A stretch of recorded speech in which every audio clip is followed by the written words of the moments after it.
Who do you think you are questioning me like that? The older man barked, his voice sharp and indignant. I didn't flinch, keeping my gaze steady as I replied. Mr. Nguyen, I said, my tone measured. I'm here to help you, but if you want my help, I need the whole picture, every detail. He exhaled sharply, his pride clearly bruised, but he didn't argue further. For a moment he looked away, shaking his head. My name is Danielle, which is the name I chose for myself when I was a kid. I'm a 30-year-old attorney.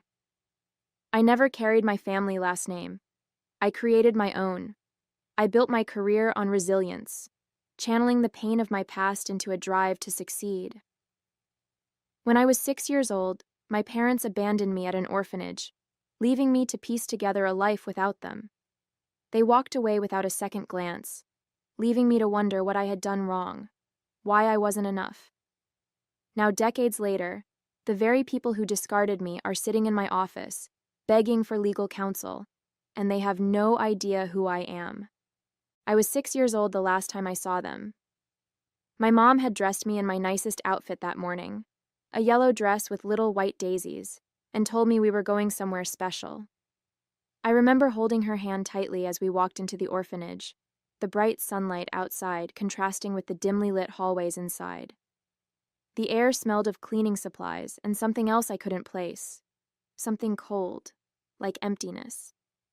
She knelt down in front of me, brushing a strand of hair from my face. You'll love it here, she said, her voice soft but hollow.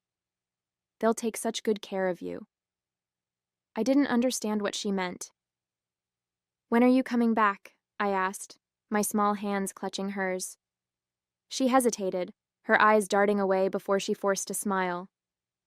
Soon, sweetheart. Be good, okay? I didn't cry as she walked away. I just stood there, staring at the door, waiting for it to swing open again. But it didn't. Hours passed, and then days, before I realized she wasn't coming back. That was the day I learned what it meant to be alone. The orphanage became my world, a place where I quickly learned that survival meant toughness. I stopped asking why my parents didn't come back. The other kids didn't want to hear it, and the caretakers didn't have answers. Instead, I focused on what I could control, my studies. Books became my escape, a place where I could lose myself in stories far from the sterile walls of the orphanage. I promised myself I'd be better, smarter, stronger than anyone who thought I wasn't worth keeping.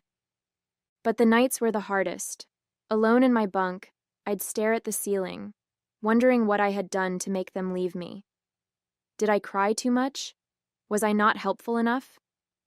Every question became a fuel for the fire inside me, a fire that burned to prove, even if only to myself, that I was enough. I would show them.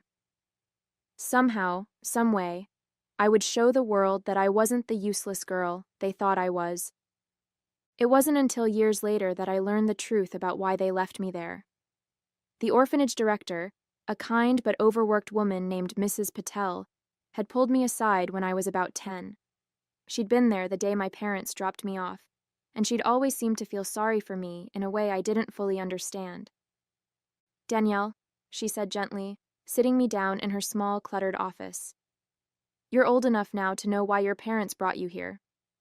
Her voice was kind, but her words hit like a knife. Your parents. They came from a very traditional background.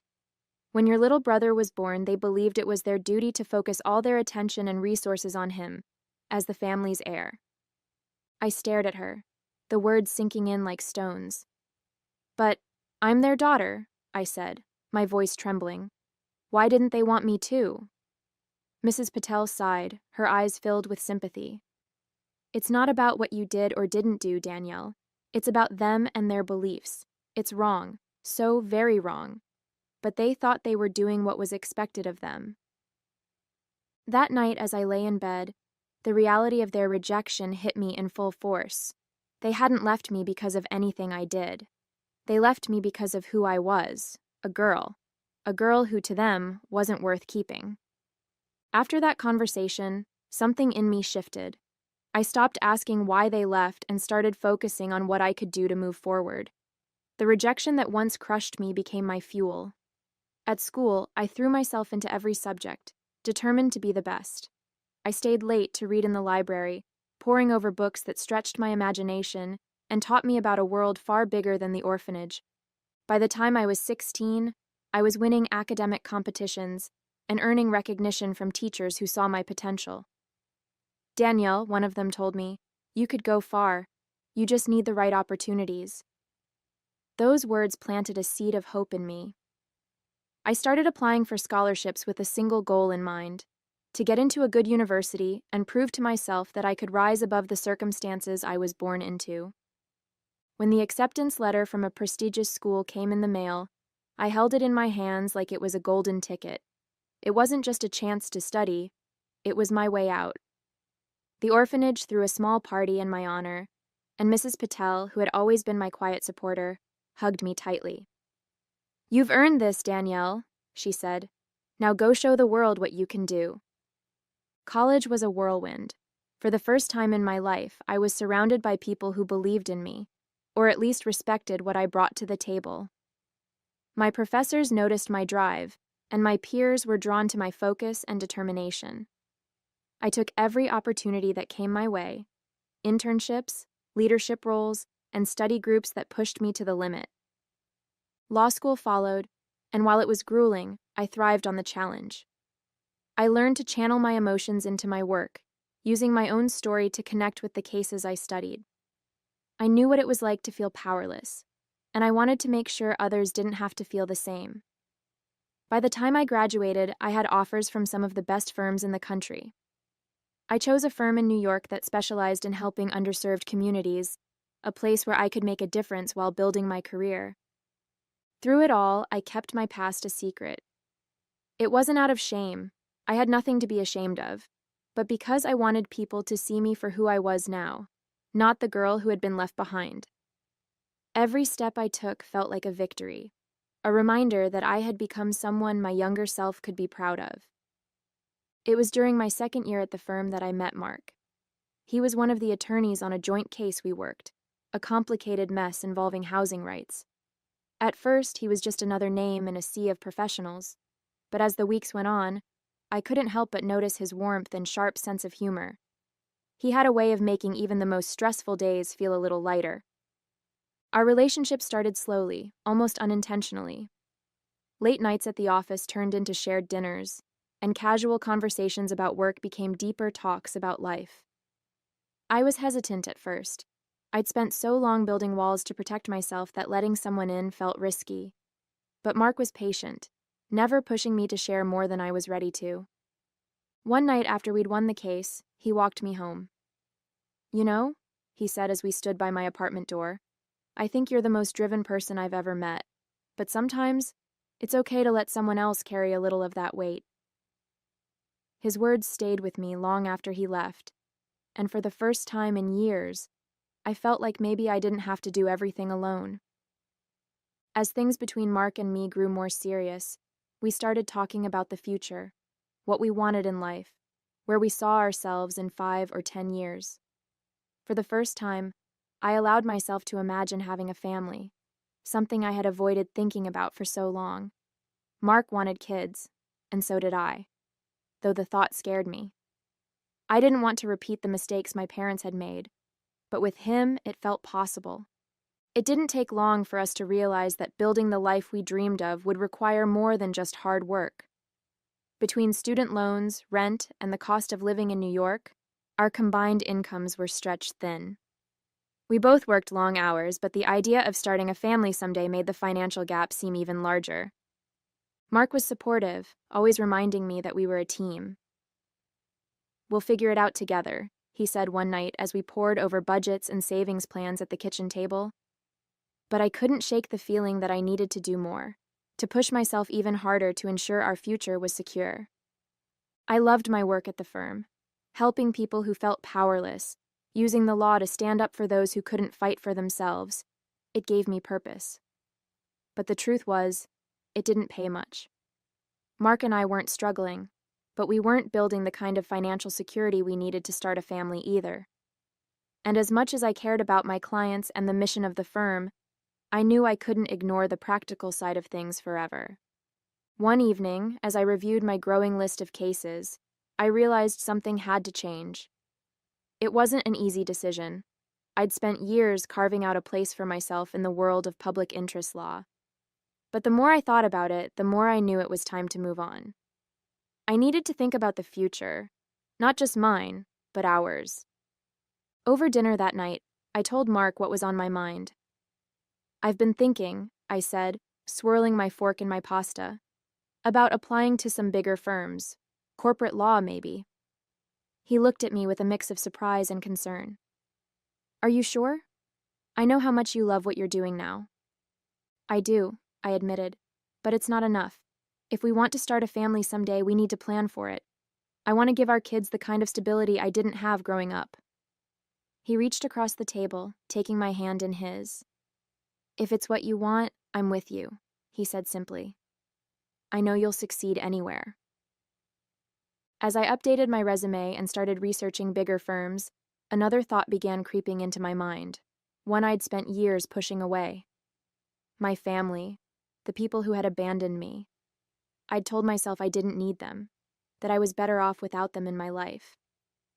But now, with the prospect of starting my own family, I found myself wondering, who were they?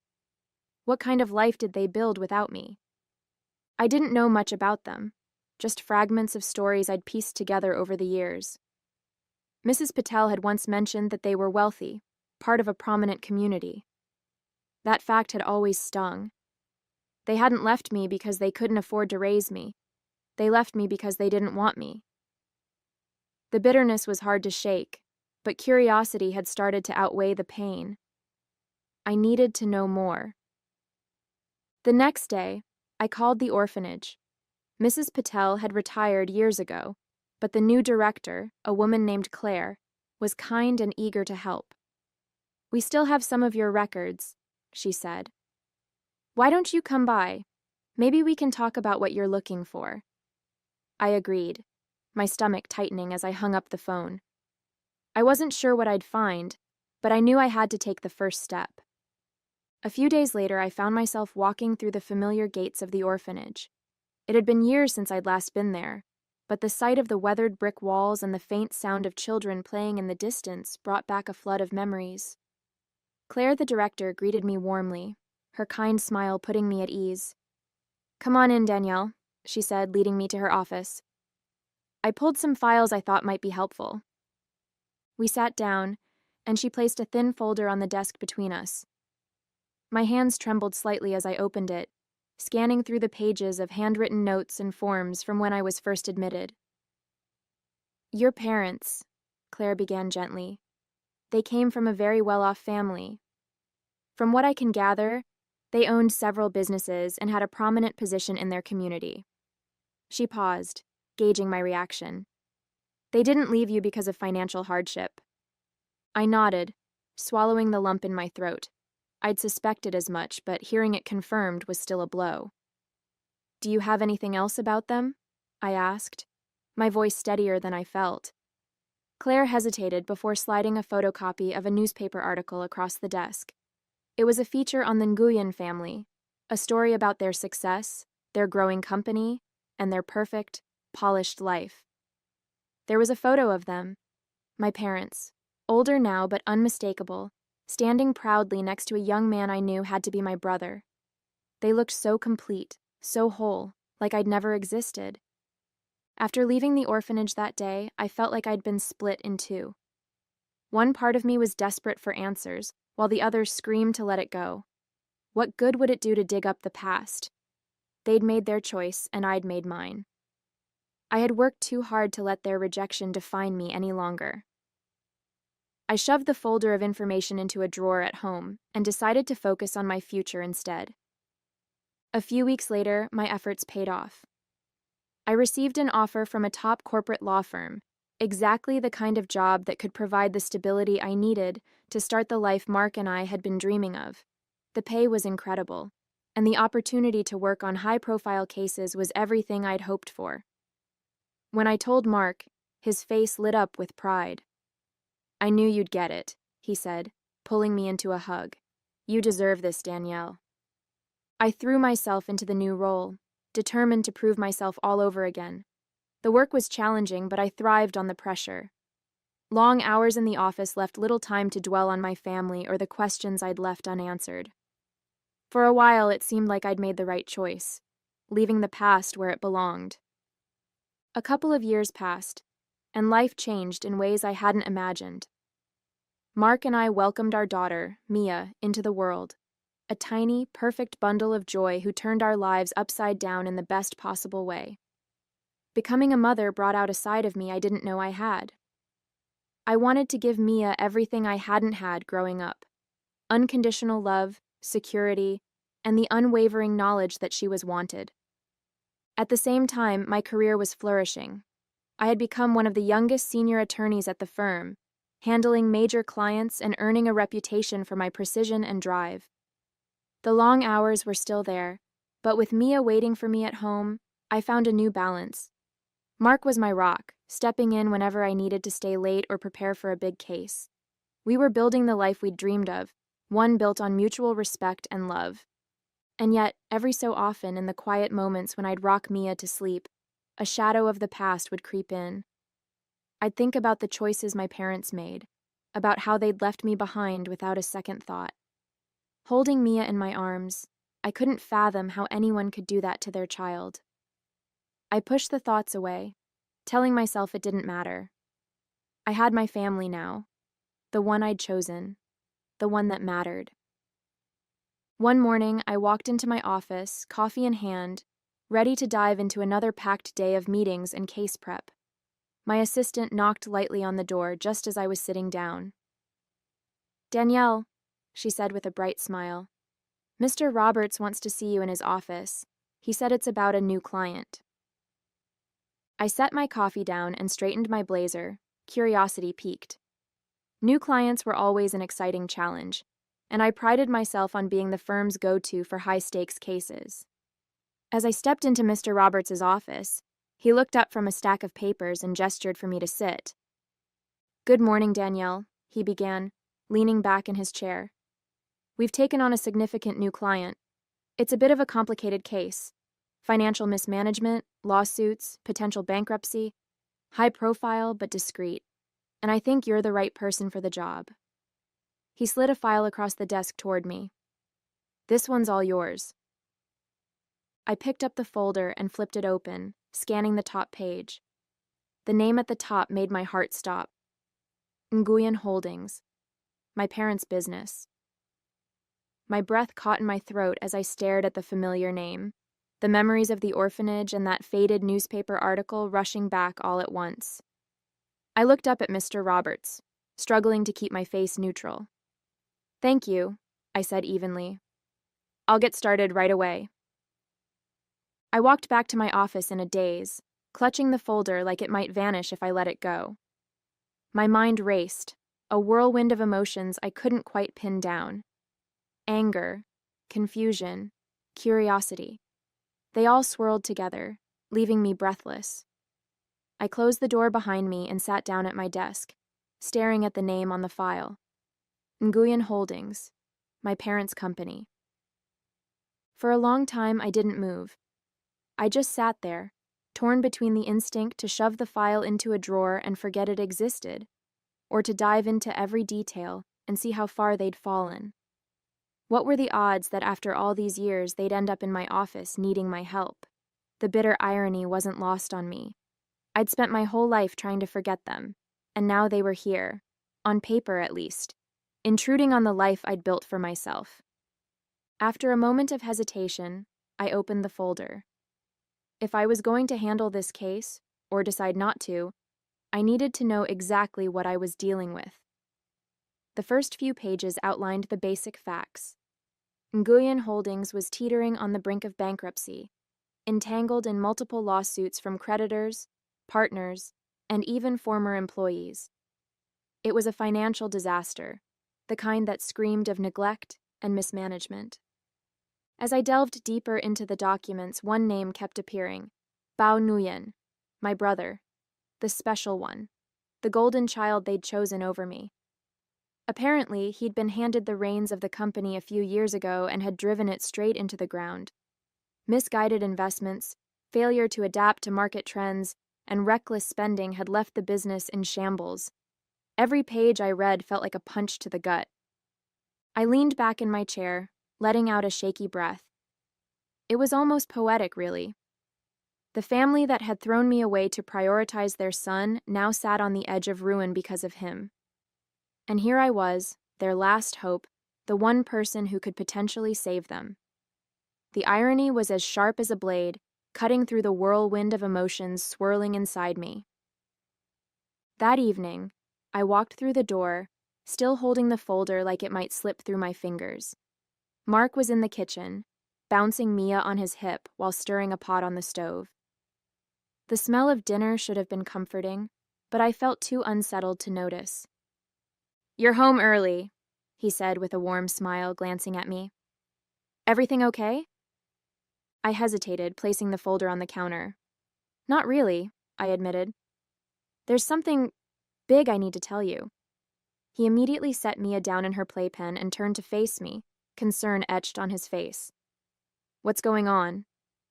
I took a deep breath and told him everything: the new client, the name on the file, and the history I'd spent so many years trying to leave behind. As I spoke, his expression shifted from surprise to disbelief and finally to understanding. "So, let me get this straight," he said, his voice calm but deliberate. "The family who abandoned you is now sitting in financial ruin, and their survival depends on you?" "Pretty much," I said, crossing my arms and leaning against the counter. "It's surreal, isn't it?" Mark shook his head, his brow furrowed. "What are you going to do? Are you even considering taking the case?" I sighed, running a hand through my hair. "I don't know yet," I admitted, "but I can't just ignore it. I think I need to meet with them, see what they're like now. Maybe it'll help me figure out what to do." Mark nodded slowly, leaning against the counter across from me. "That's fair. You've always been the kind of person who faces things head-on. Just promise me one thing." "What's that?" I asked, meeting his steady gaze. "Do what's best for you," he said. "Not for them, not for anyone else. You don't owe them anything, Danielle. If you decide to take this case, it has to be on your terms." His words hit me hard, but I nodded. "I'll keep that in mind," I said quietly. "The meeting's tomorrow. After that, I'll decide." Mark walked over and pulled me into a hug, his arms a steady anchor against the storm of emotions swirling inside me. "No matter what you choose," he murmured, "I've got your back." The next morning, I sat at my desk, staring at the phone for what felt like an eternity. My assistant had already reached out to Nguyen Holdings to arrange the meeting, and they'd agreed almost immediately. Now all that was left was to confirm the time. I took a deep breath, picked up the receiver, and dialed. A woman's voice answered on the other end. "Nguyen Holdings, how may I direct your call?" "This is Danielle from Cross & Roberts," I said, keeping my tone professional. "I'd like to confirm the meeting scheduled for tomorrow with Mr. Nguyen." "Of course," she replied cheerfully. "Mr. Nguyen and Mr. Bao Nguyen will be there at 11 a.m. Does that work for you?" My grip on the phone tightened at the mention of Bao's name. "Yes, that works perfectly," I said, forcing my voice to stay steady. "Thank you." As I hung up, my stomach churned. The meeting was set.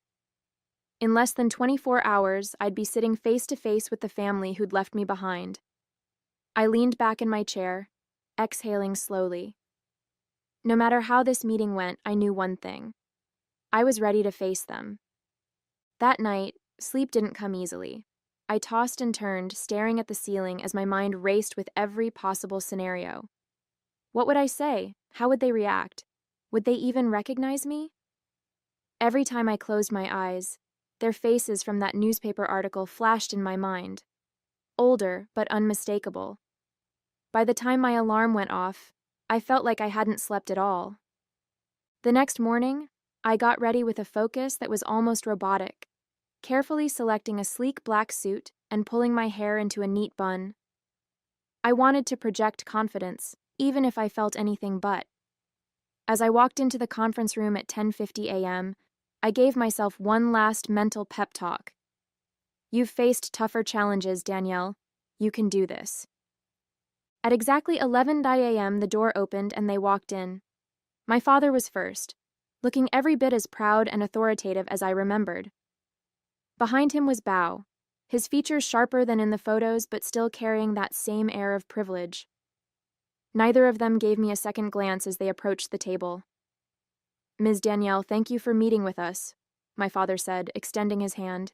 His voice was polite, professional, and utterly devoid of recognition. I shook his hand firmly, my own composure flawless. Of course, I replied evenly. Please, have a seat. As they settled into their seats, I opened the folder in front of me, flipping through the pages with deliberate calm. Let's get right to it, I said, my tone sharp and professional. From what I've reviewed so far, Nguyen Holdings is in a precarious financial situation. Years of mismanagement, reckless investments, and mounting lawsuits have left the company on the brink of bankruptcy. I just couldn't resist. My father stiffened, his face flushed, and I could see the pride and anger building behind his composed exterior. Finally, he snapped. Who do you think you are, questioning me like that? He barked, his voice echoing through the room. For a moment, I just stared at him, the weight of his words sinking in. He had no idea. No idea who I was. No idea that the person sitting across from him was the same little girl he deemed unworthy all those years ago. And now I'm here, sitting across from the man who left me behind, demanding my help. Part of me wants to laugh at the absurdity of it all. Another part of me wants to scream. He doesn't even recognize me. He doesn't see the person I've become, the person who's now in control of what happens next. So I'm asking you, what would you do if you were me? Would you confront him here and now, rip off the mask and force him to see the truth? See who the person he abandoned has become? Would you take the case and show him that I'm stronger than he ever gave me credit for? Or would you walk away, leaving him to deal with the mess he and his golden child created? And then there's another thought that keeps creeping in. Should I ruin their lives for good? Should I let their empire crumble and watch them feel the pain they once made me endure? Is that justice? Is that revenge? I don't know anymore. All I know is that whatever I decide will change everything. Let me know your thoughts in the comments. I'm still deciding, and maybe your perspective will help me figure out how this story ends. Hey there! Did you like the story? If you did, don't forget to hit the like button and subscribe to the channel. It helps us a lot and makes sure you won't miss out on more great stories we share here. Thank you for watching, and we'll see you in the next one.